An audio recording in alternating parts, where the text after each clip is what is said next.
কুমড়ো শাকের চচ্চড়ি তো অনেকবার খেয়েছেন। আজ তৈরি করব দুধ কুমড়ো শাক, একদম অন্য রকমের রেসিপি, মা ঠাকুমার হাতের রেসিপি।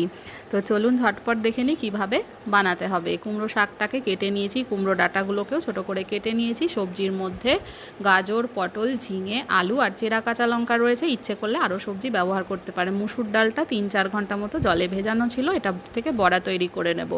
বড়া তৈরির জন্য একটু নুন, হলুদ, কাঁচা লঙ্কা, কালো জিরে নিয়ে সামান্য একটু জল দিয়ে মুসুর ডালটাকে একটু পেস্ট করে নেব। তারপরে এটাকে ভেজে নেব। কড়াইতে দিয়ে দিচ্ছি তেলটা গরম হয়ে গেলে বড়াগুলোকে ছোট ছোট আকারে ভেজে নিতে হবে। চাইলে এই জায়গায় আপনারা ছোলার ডাল, মুগ ডাল, বিউলির ডালও ব্যবহার করতে পারেন বা বড়িরও ব্যবহার করা যেতে পারে। তবে বড়া তৈরি করে নিলে খেতে স্বাদটা একটু বেশি হয়, তাই আমি ছোট ছোট করে মুসুর ডালের বড়া তৈরি করে নিচ্ছি এইভাবে। আর সাইজটা একটু ছোটই রাখবেন, তাতে করে খেতে বেশি স্বাদ হবে। এবার রয়েছে এখানে 1/2 ইঞ্চি মতন আদাটাকে ছুলে টুকরো করে রেখেছি, এটাকে থেতো করে নেব। চাইলে আদা বেটেও নিতে পারেন, গ্রেটও করে নিতে পারেন। আমি একটু ভালো করে থেতো করে নিচ্ছি। এইবার বড়াগুলো ভেজে নেব। একটু হালকা লালচে করে বড়া ভেজে নিতে হবে। ভীষণ সহজ রান্না, সাদা ভাতের সঙ্গে এইরকম রেসিপি কিন্তু একদম অমৃতের মতন লাগে। অবশ্যই ট্রাই করবেন। আর এরকম অনেক নিরামিষ রান্নার রেসিপি আমার চ্যানেলে আপলোড করা আছে, সেগুলোও দেখে নিতে পারেন। এবার কুমড়ো শাকটাকে একটু সেদ্ধ করে নিতে হবে, কারণ কুমড়ো শাক কিন্তু একটু শক্ত হয়। আমি সেদ্ধ করে নিচ্ছি কুমড়ো শাকটা পাশে। বড়াগুলো সমস্ত ভাজা হয়ে গেছে, এবার তুলে নেব। কড়াইতে একটু সর্ষের তেল অ্যাড করে দেব সমস্ত বড়া ভাজা হয়ে যাওয়ার পরে। দেখুন তেলটা অনেকটা কমে এসেছে। এবার একটু সর্ষের তেল অ্যাড করে দেব। সর্ষের তেল অ্যাড করে দিয়েছি। তেলটাকে গরম করে নিয়ে একটা শুকনো লঙ্কা আর 5 ফোড়ন দিয়ে দিলাম ফোড়নে। ফোড়নটা ভালো করে ভেজে নেব কালচে করে। এবার আমি এর মধ্যে দিয়ে দেব থেতো করে রাখা আদাটা। আদা সবসময় তেলের ওপরে দিলেই কিন্তু খেতে বেশি ভালো লাগে। এবার দিয়ে দেব আমি লম্বা করে কেটে রাখা আলুগুলো। প্রথমে আলুগুলো ভেজে নিচ্ছি। আলু আর চেরা কাঁচা লঙ্কাটা দিয়ে দিলাম। দিয়ে একটু 2-3 মিনিট মতন আলুটাকে ভেজে নেবার পরে বাকি যে সবজিগুলো কেটে রেখেছি সেটা অ্যাড করে নেব। আলু ভাজবার সময় এর মধ্যে দিয়ে দিলাম লবণ, পরিমাণ মতন লবণ দিয়ে দিলাম। আর লবণ পরে অ্যাড করব না। এবার দিয়ে দিচ্ছি হলুদ গুঁড়ো।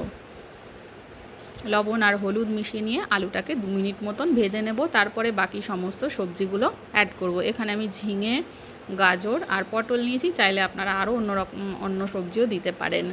সবজিগুলোকে 5-7 মিনিট ভেজে নেবার পরে এবার আমি এর মধ্যে যে লাউ শাকটা সেদ্ধ করে রেখেছিলাম সেটা জল শুদ্ধই দিয়ে দেবো। জলটা ফেলে দেবো না, কারণ লাউ শাক সেদ্ধর জলে কিন্তু অনেক গুণ রয়েছে। তো জলটা না ফেলে দিয়ে জলটা ব্যবহার করব এবং এই জল দিয়েই সমস্ত সবজি সেদ্ধ হয়ে যাবে। এবার সবজিগুলোকে সেদ্ধ করে নিতে হবে। যতক্ষণ সবজি সেদ্ধ হচ্ছে ততক্ষণ আমি মশলা তৈরি করে নিই, যেটা মেন মশলা। এটা হচ্ছে রাঁধুনি আর কালো সর্ষে ফ্রাইং প্যানে এটা 10 সেকেন্ড মতন হালকা আঁচে ভেজে নেব। মশলাটা যাতে পুড়ে না যায় সেদিকে খেয়াল রাখবেন, তাহলে কিন্তু তরকারিটা তেতো হয়ে যাবে। একটু মাঝে একটু নেড়ে চেড়ে দিচ্ছি। এবার দিয়ে দিলাম ভেজে রাখা বড়াগুলো। সবজিগুলো সেদ্ধ হয়ে যাওয়ার পরে ভেজে রাখা বড়াগুলো দিচ্ছি। বড়াটাকেও একটু সেদ্ধ করে নেব ঝোলের ভেতরে। দেখুন সমস্ত সেদ্ধ হয়ে গেছে, বড়া, আলু এগুলো সেদ্ধ হয়ে গেছে। এবার যে মশলাটা ভাজলাম সেটাকে গুঁড়ো করে নিয়েছিলাম সেটাও লাস্টে অ্যাড করে দিলাম। আরও 1-1.5 মিনিট মতন ফুটিয়ে নেব। তারপরে এর মধ্যে অ্যাড করলাম চিনি। দুধটা দেবার আগেই চিনিটা অ্যাড করবেন। চিনিটাকে ভালো করে মিশিয়ে নিলাম। লবণ কিন্তু আলু ভাজার সময় আগেই দেওয়া ছিল। এবার দিয়ে দিলাম জাল দিয়ে রাখা দুধটা দিয়ে একটু ভালো করে মিশিয়ে নিয়ে 1 থেকে 1.5 মিনিট মতন ফোটালেই কিন্তু একদম তৈরি হয়ে যাবে দুধ কুমড়ো শাকের রেসিপি। নামানোর আগে একটু ঘি দিয়ে এটাকে সার্ভ করে দেবেন।